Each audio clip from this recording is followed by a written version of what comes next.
Cette vidéo va un peu te titiller. Écoute-la très attentivement. Il y en a qui arrivent en Europe, oui, et qui veulent jouer les papas ou les mamans yéyé. Oui, oui, papa yéyé, maman yéyé. Est-ce que tu as un souci? Tu envoies l'argent. Est-ce qu'il y a un souci? Tu envoies l'argent. Quelqu'un qui te dit qu'il a mal à la tête, l'argent sort. L'enfant envoie le clou, l'argent sort. Les amis, lorsque vous venez d'arriver en Europe, je vous assure que vous avez besoin d'épargner. Vous avez besoin d'un petit argent de côté.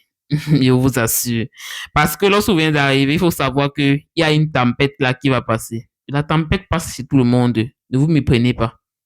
Tout le monde traverse la tempête en Europe. Lorsque vous venez d'arriver, arrêtez de jouer les papa yéyé ou maman yéyé. Ça ne vous aide pas. Ça ne vous aide en rien. Lorsque vous allez faire le bilan de ce que vous avez envoyé à la famille, aux amis, voilà.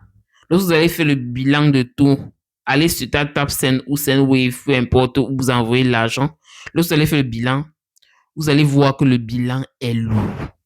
Le bilan est lourd, les amis. Arrêtez. Contrôlez vos finances, du moins contrôlez ce que vous envoyez. C'est très important. 30 euros par-ci, 50 euros par-là, 100 euros par-là. Le cumul après 2 ans, le bilan est lourd. Je vous parle par expérience. Vous ne pouvez pas sauver tout le monde. Vous avez 15 tantes, 15 oncles, 25, 30 amis. Vous pensez que vous allez tous les sauver. Vous pensez que c'est en leur donnant 50 euros, 100 euros, que ça va changer quoi dans leur vie. Au contraire, vous vous appauvrissez vous. Vous allez voir vos finances se dilapider en une fraction de seconde parce que vous êtes toujours en train de vouloir aider tout le monde. Vous avez le syndrome du sauveur.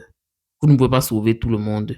Sauvez-vous d'abord et après vous allez sauver les autres. Vous sauvez comment? En épargnant votre argent. Arrêtez de donner aux gens à tort à travers. À vos parents, ça suffit. Ou vos frères et sœurs si vous voulez. Mais arrêtez de partager, de distribuer votre argent n'importe comment.